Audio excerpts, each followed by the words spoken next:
you stressed out? Is your life full of drama, chaos?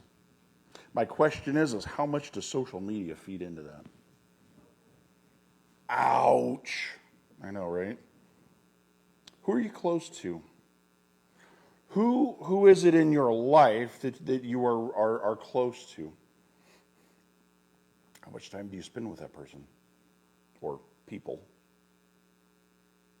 How much time do you spend on social media?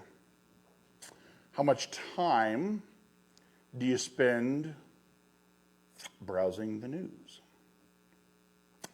How much time do you spend watching politics? How much time do you actually spend with real people? I had an idea for a book, several years ago, called The Life Diet. I've gotten one chapter written out of it. It never really has gone too far. But the premise of the book was to basically go through and analyze, kind of like how I talk about, if you're wondering where your money goes, in your finances, you're sitting there and you're wondering where all your money goes each month. You do the Dave Ramsey thing and you track every single cent that you spend, you'll find out very quickly where your money goes, right? The premise was this, only instead of for finances, it was for your time. And where just figuring out where you spend your time. And it's probably impossible to log every single minute. You'd be constantly writing. But the idea is to pay attention to where you spend your time. Today, we have the ability to connect with people all over the globe. We can talk to our missionaries out in the field, halfway across the world. I can keep in touch with high school friends that I lost touch with over the years. I can find them on social media and we can reconnect again. But for all the technology that we've got, we are more distant from the people that we should be the closest to than we ever have been before. You see, the social circles are different from then until now. You see, we're going to continue our series in this Relationally Overwhelmed. Next week is the last week of the sermon series. This week, we're going to tackle social life. Not just social media, but actual social life. Because the social circle then, and when I say then, my point of reference is first century Jerusalem with the church, okay? What it was then is different from what it is now. Then, your church was your social life, okay? Or your synagogue, if you were Jewish. The family business was your life. I chose this picture. You can see in this picture the temple is in the background on the hill in Jerusalem. And this is like the main street in Jerusalem. You can see all the covers over the street and all the vendors that got their stuff. You walk down. Anybody who's been to Jerusalem, it's probably still this way, I would imagine, to some degree. You walk down, all the vendors are lined up along the streets, and you could find just about anything and everything that you wanted along the street. But typically they're family businesses, and they literally set up right outside of their home. And they do their business, they set it up, they take it inside when it is evening time. Our social circle consisted of our family. It was the family who was in our house, and because typically all generations lived under one roof. It was a 3, sometimes 4 generation thing living under one house. So your family was your social circle. But not only that, but your demographics. Your the radius around your house. That was your social circle.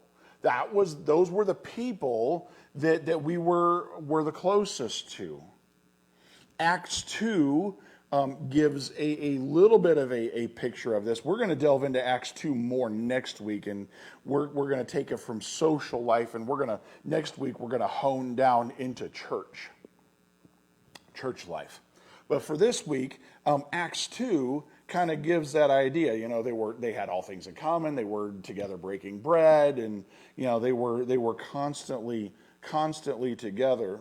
Kind of what Bill did in his devotion this morning. They were taking communion every day. Every time they got together, they were using it as an opportunity to share in the Lord and remember what Christ had done for them. But Colossians is where we're at this morning. We're going to kind of have our base there.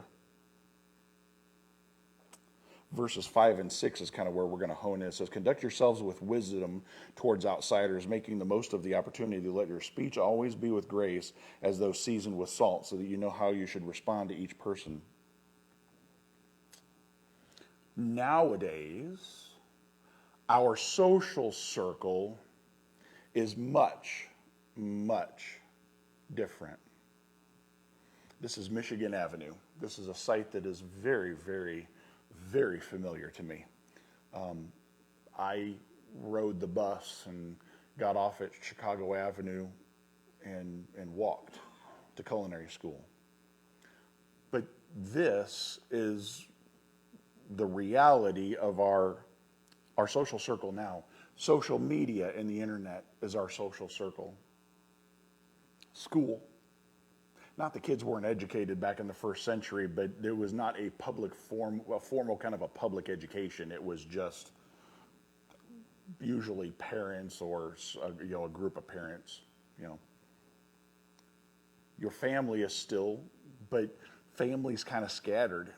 So instead of being 3 to 4 generations and passing on the wisdom from one generation to the next, it's typically just your parents and the kids until the kids move out, and then it's just mom and dad. Your demographics still play a little bit of a role, especially out here where we're at. It's Tologa. We got 300 people in town, you know. And not only that, but you know, ceilings just up the road a ways, and you know, but our demographics do play a role out here in the city. Oh gosh. Our church still plays a role in our social circle.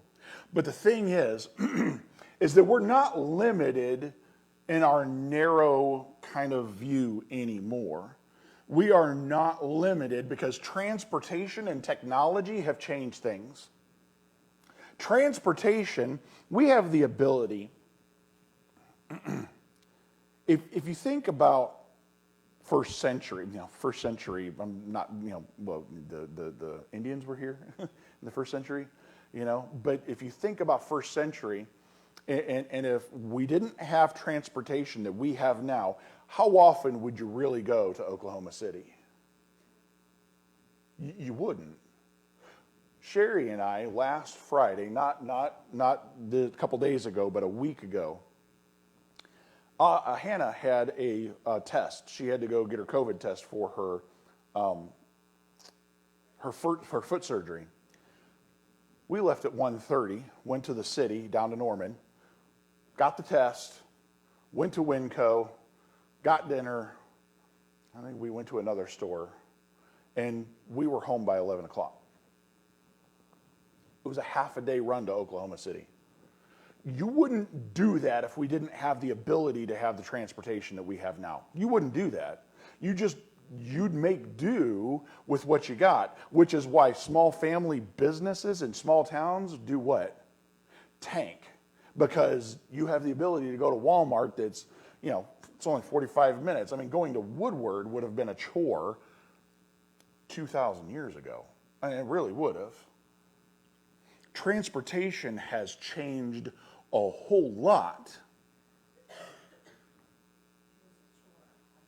It was a chore 100 years ago. Sure, it was. I mean, there was a reason this land was not settled until 1900.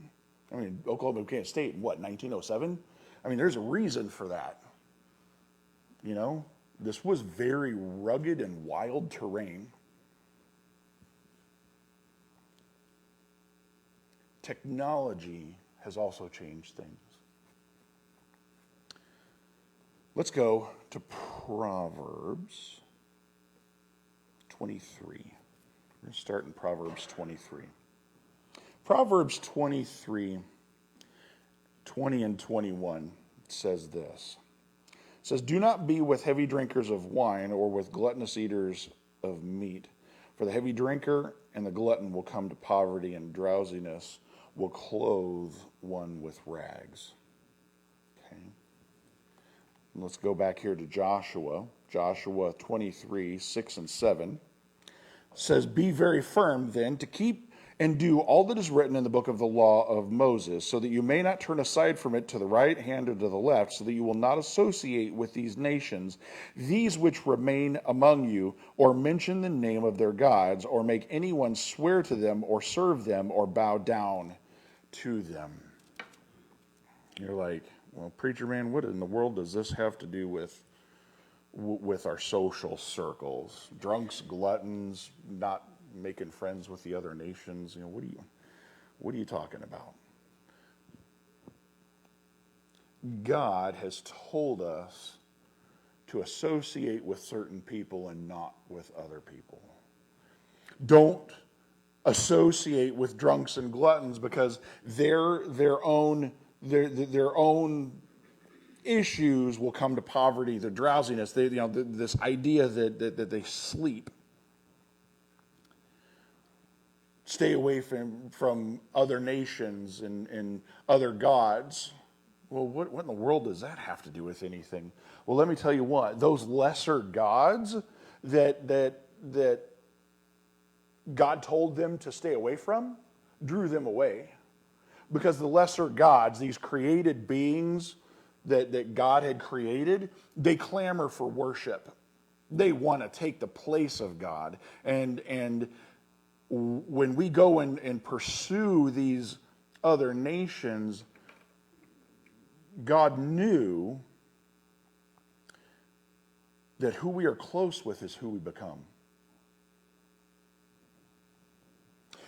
Truth be told, we can only invest in 3 to 7 close relationships at one time.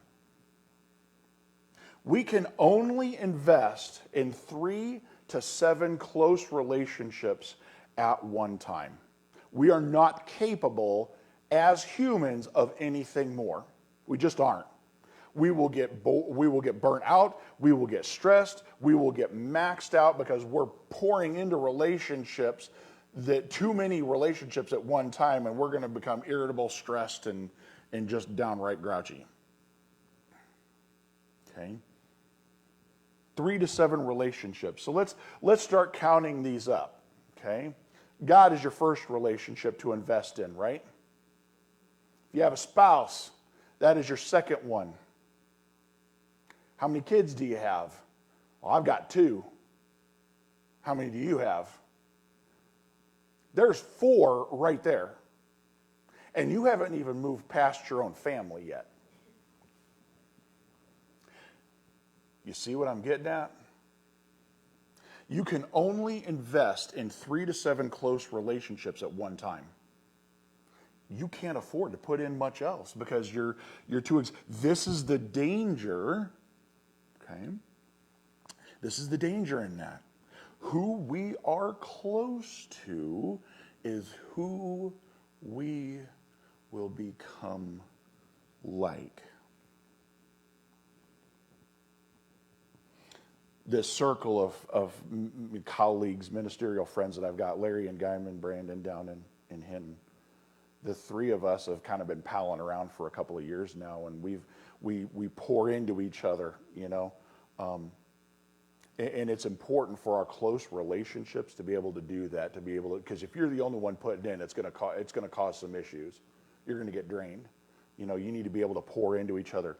But it's funny because I have picked up sayings that Larry says, and so has Brandon, but yet they've picked up sayings that I say too. And we've picked up what the three of us palling around for so we've picked up what the other one's talking about, like the wackadoodle theology. That's Larry's thing.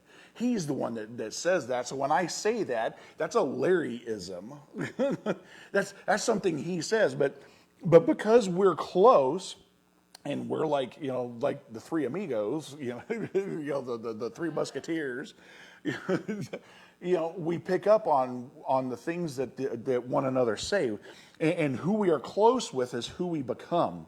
So what this is saying is that we need to be mindful of our associations.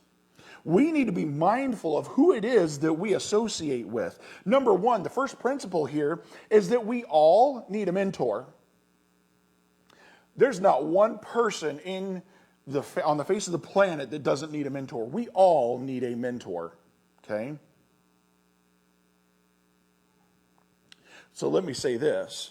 Who you interact with may be just why you have drama in your life. Facebook,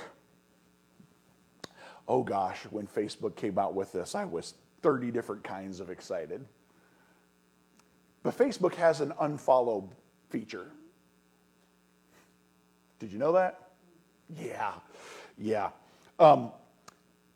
I have unfollowed 75% of the people that I have friends on Facebook with.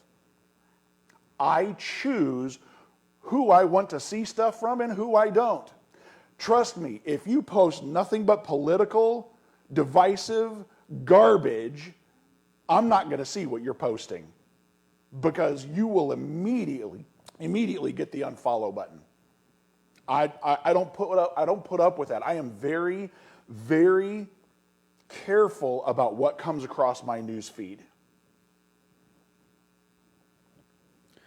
Who you interact with may just be why you have drama. See, the problem is that we get on social media and we allow media, because whether or not we like it or not, they tailor our news feeds to what we most commonly click on and see. Whatever you're watching and whatever you're liking or whatever news story you're clicking on, they will show you more of that.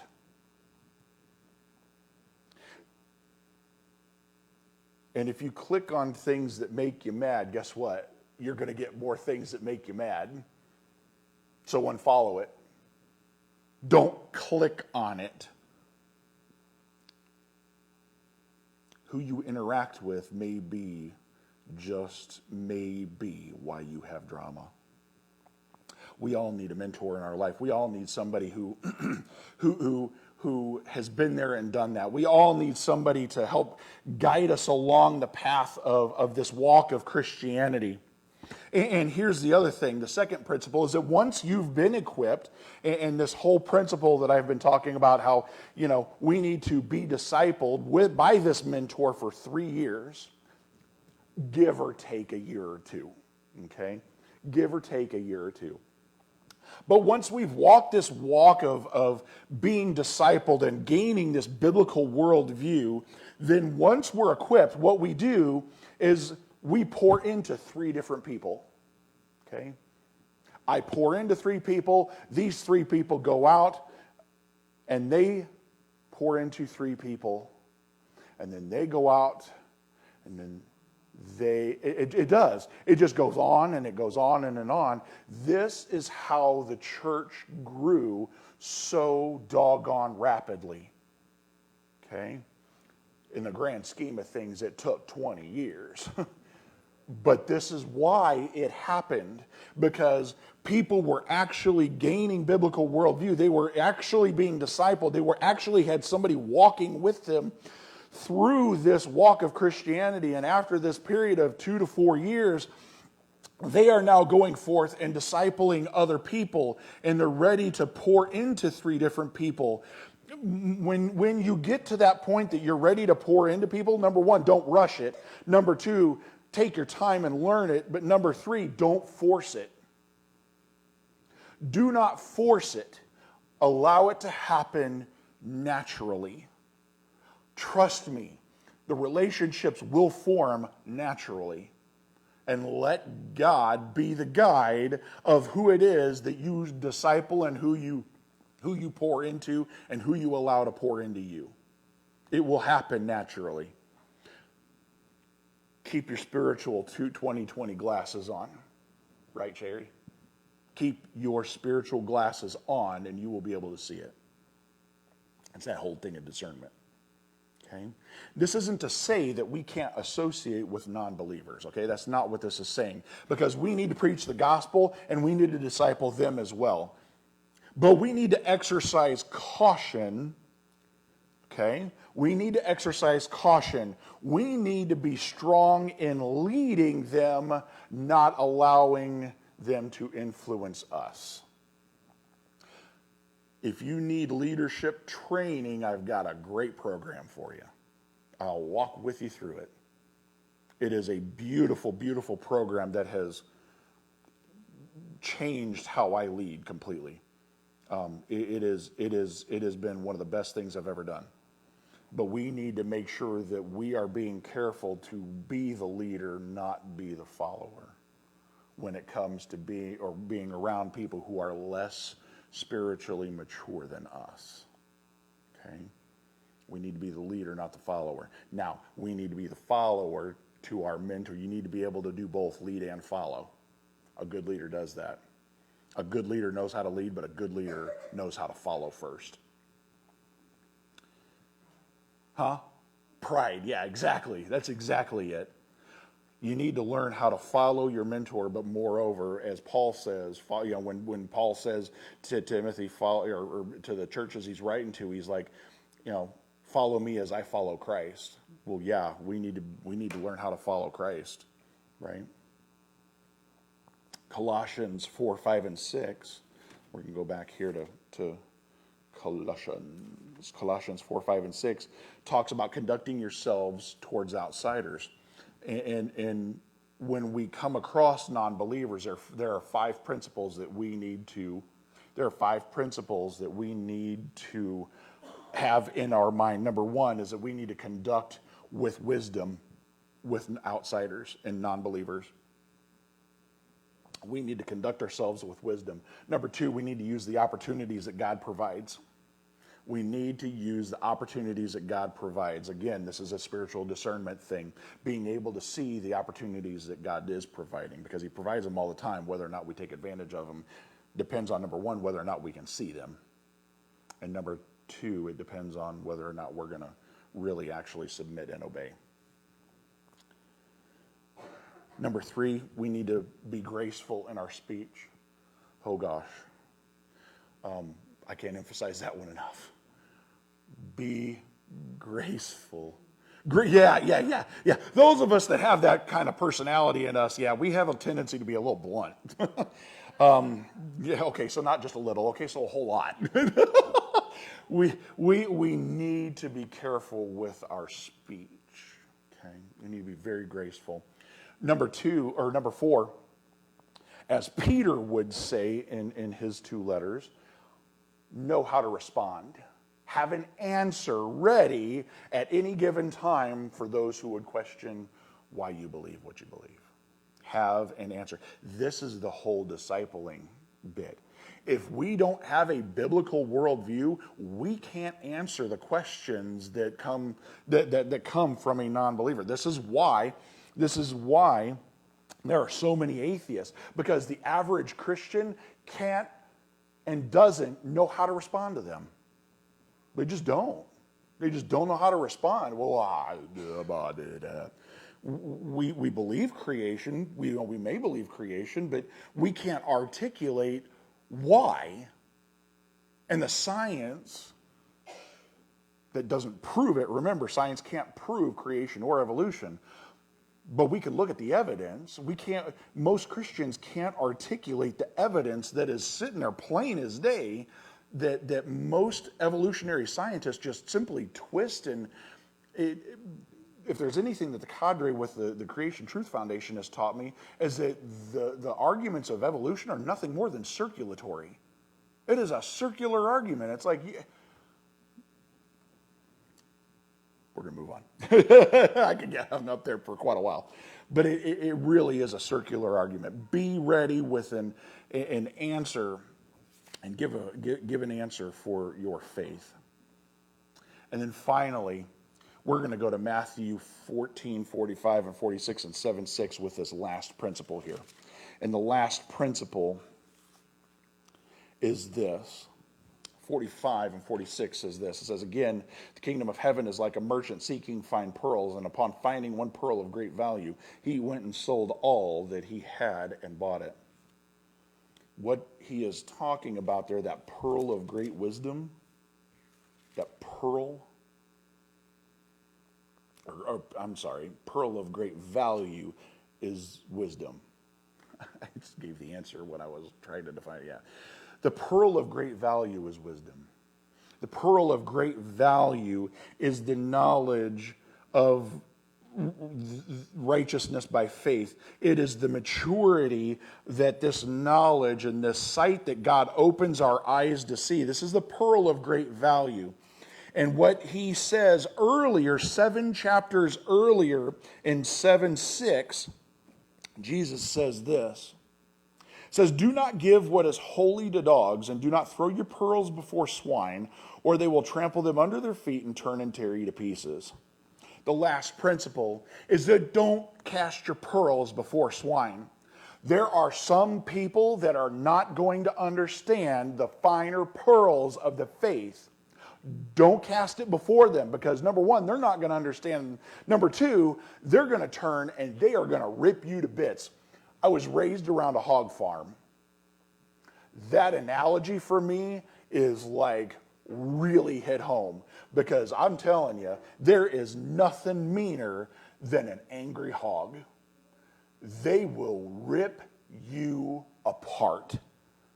There's a reason that they wear that the farmers go in there and wear rubber boots. Not only is the manure thick, but it hurts when those suckers bite you. A pack of hogs can devour a human body in a half an hour. No traces whatsoever. Hogs are ruthless. This is why they are open season on hogs around here at all times. At least I think it is. Is it? Yeah, I thought it was. There's a reason for that. It's because they tear stuff up bad. Yeah. Don't cast your pearls before swine, because unbelievers and immature Christians are ruthless. They will turn and they will tear you apart limb by limb, and they will utterly destroy you. Don't cast your pearls before swine. Always preach Christ and the salvation by faith. However, be discerning on the depth that you talk about with whom. When God tells you to shut your mouth, do it. But likewise, when God tells you to speak up, do it.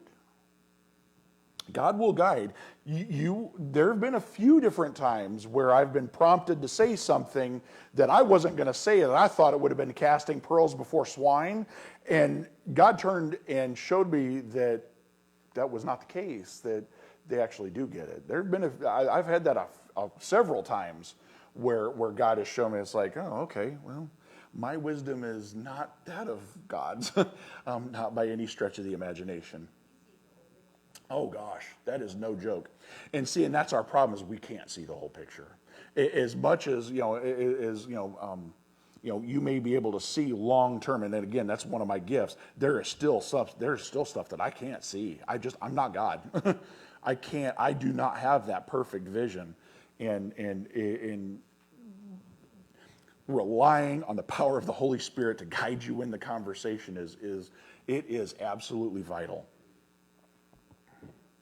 Yeah, yeah. Sherry and I were in, when we first went on sabbatical, back in 14. We went to go hide in a mega church. And we got into a small group, what they called small groups. The problem with the megachurch model of small groups is it's very, very superficial and very surfacey. It doesn't go very deep at all. And Sherry and I made the mistake of sharing. We thought it was an actual small group where we actually dig deep, and we made the mistake of sharing too much. And we got reprimanded 2 or 3 different times by leadership in the church. And I confronted the discipleship minister face to face. I said, well, I'm sorry. I'm not about being a surface Christian. I told him that to his face, and he looked at me like he got mad. He got real mad. And I said, because what they ended up trying to do was move us to a Bible study, and instead of we need to practice getting better at this. And I was like, if what you say you're trying to do with your small groups is what you're trying to do, then you need to move them out into a surface level group and let your small groups actually dig in. He didn't like that either. How dare I, come back and advise him? He wasn't ready to hear some of the things that I was proposing. Okay, that it makes a difference. It makes a difference. Okay, so if we would have been more discerning, that was a mistake Sherry and I made, was that we needed to learn.